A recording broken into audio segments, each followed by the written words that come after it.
Welcome, everyone, and thank you for joining us today for a journey back to the very foundations of our modern world. We are about to explore the single most important transformation in human history, a period so profound that it set the stage for everything that followed, the Neolithic Revolution.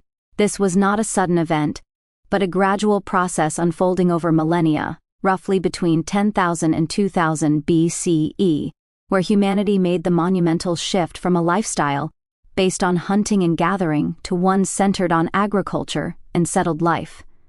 To understand the history of the world economy, we must start here, at the genesis of production itself. Before this revolution, our ancestors were passive participants in the economy of nature. They took what the environment provided, their lives dictated by the migratory patterns of animals and the seasonal growth of wild plants. Their economy was one of immediate consumption and possession of very few highly mobile goods.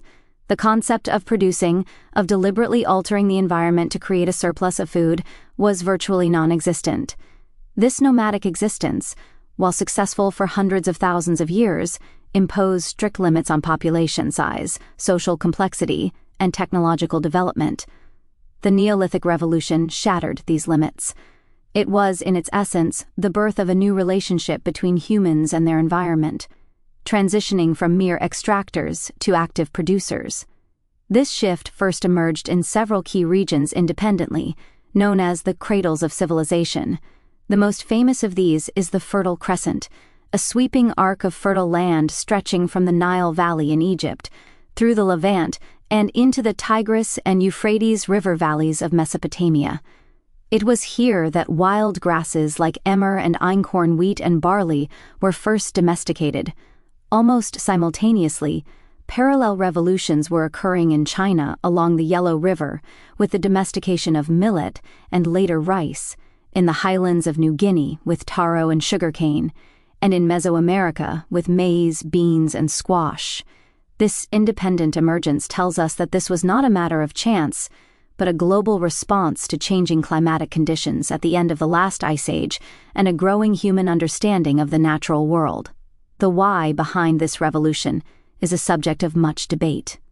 Population pressure, climate change, and the sheer convenience of settling in resource-rich areas are all compelling theories. But the how is what truly defines the economic transformation. It began with a simple yet revolutionary act, the deliberate sowing of seeds and the subsequent tending of the resulting plants. This act of cultivation required a fundamental shift in mindset.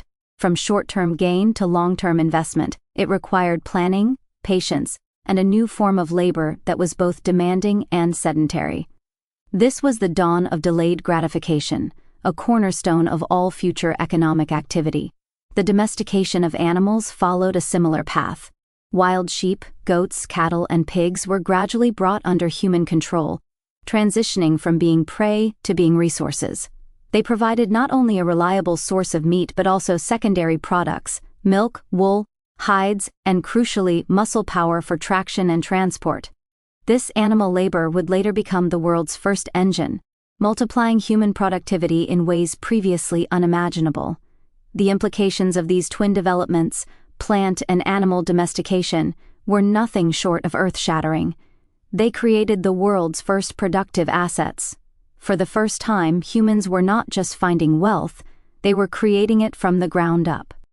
The most immediate and visible consequence of this new productive capacity was the birth of permanent settlements. The constant movement of the hunter-gatherer band was replaced by the stability of the village.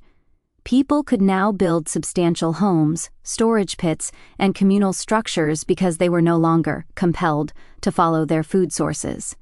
This sedentism, this staying put, was the platform upon which civilization was built. The archaeological site of Çatalhöyük in modern-day Turkey, one of the world's earliest and largest Neolithic cities, provides a stunning window into this new world. Its densely packed mud brick houses, with their entrances on the roofs and elaborate interior art, speak of a society deeply rooted to a specific place, a society that had invested immense labor into its fixed capital. This shift to settled agriculture fundamentally altered the human relationship with time and resources. Labor became more regimented and tied to the agricultural calendar. There were seasons for planting, for weeding, for harvesting, and for processing grains.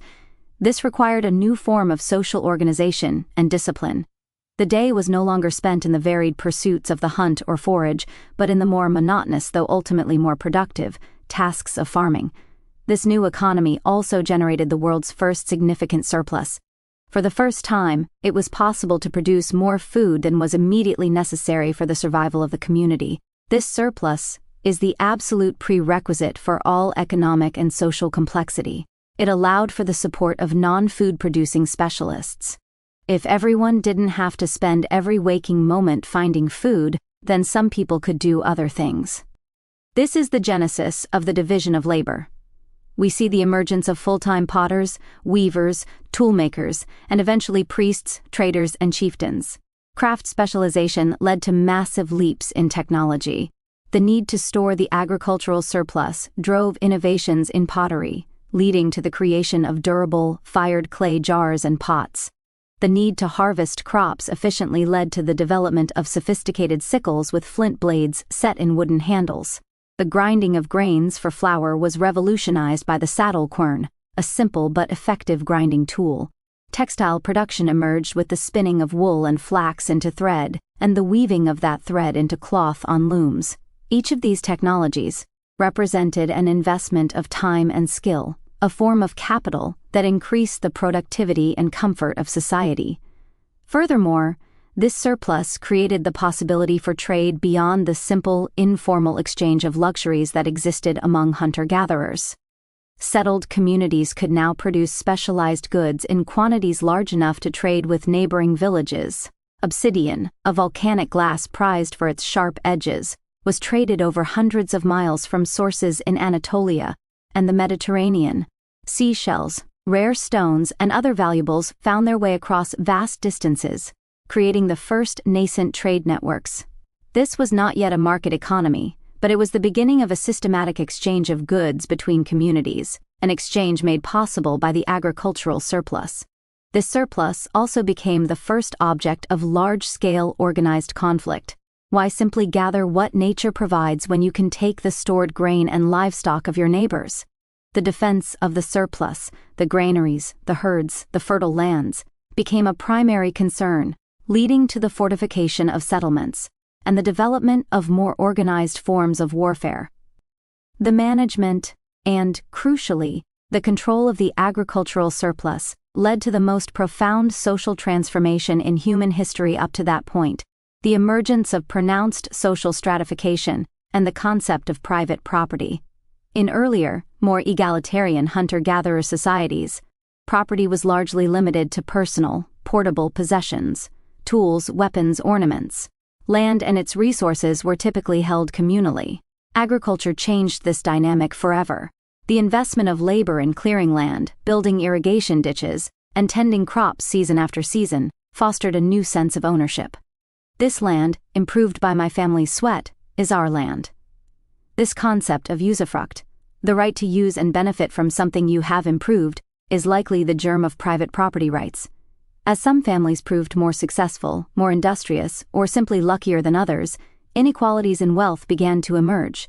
These inequalities were no longer based on personal prowess in the hunt, which is transient, but on a durable, heritable form of wealth, land, and livestock.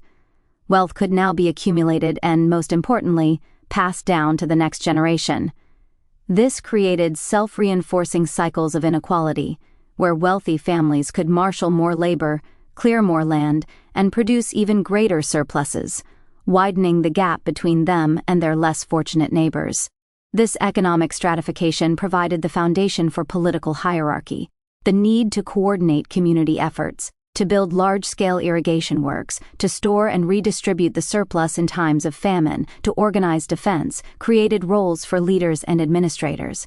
These individuals, often emerging from the wealthiest and most influential families, gradually accrued power.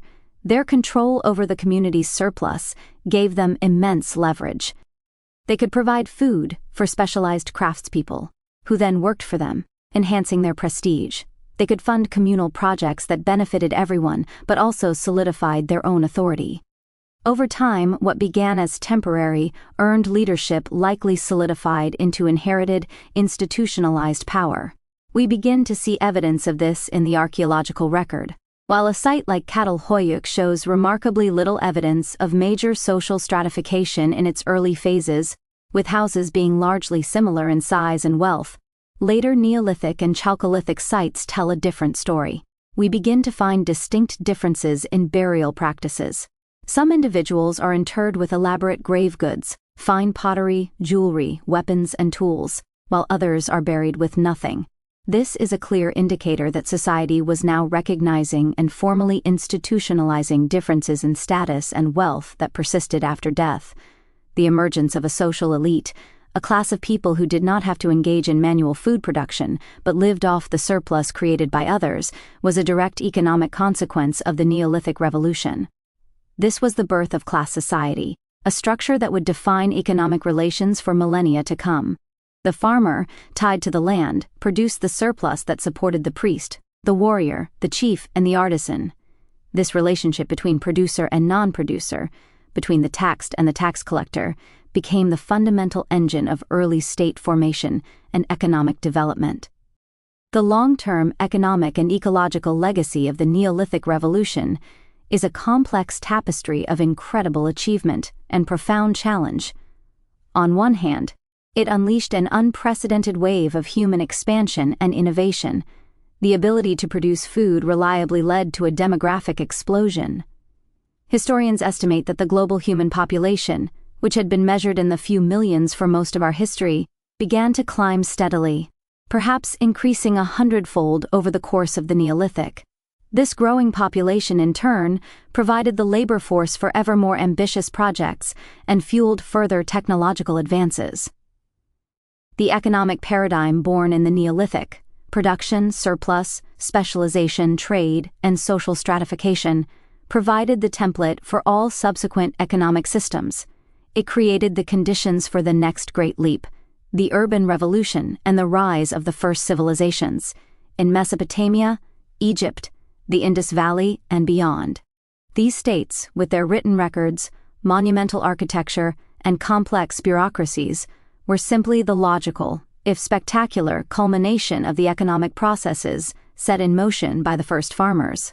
However, this new way of life also came with significant costs. The transition to agriculture often led to a less varied and nutritious diet compared to that of hunter-gatherers.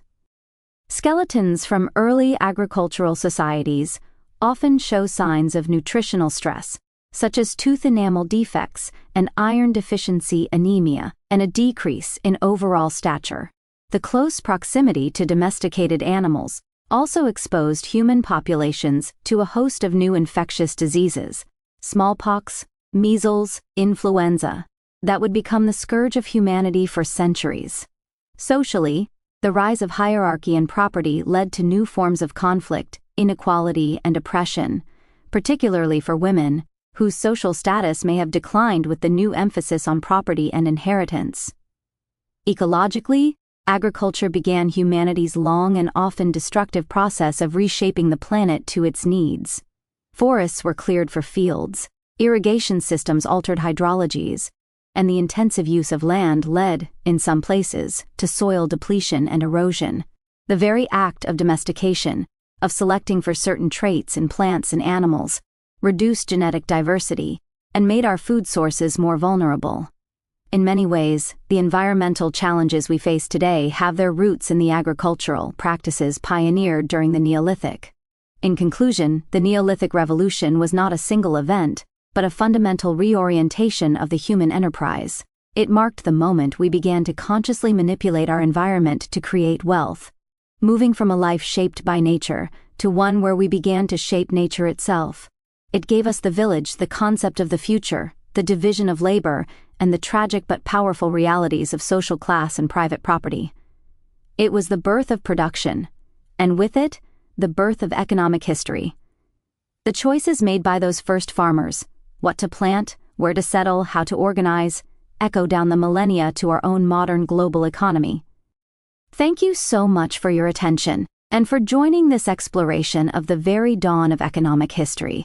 If you found this lecture insightful, please support our channel by subscribing and giving this video a like. It truly helps us continue creating this in-depth content. In our next session, we will delve deeper into a consequence we just touched upon: the emergence of private property and social stratification. We will explore how the concept of mine and thine fundamentally reshaped human societies, creating the foundations of law, class, and state power. We look forward to seeing you there.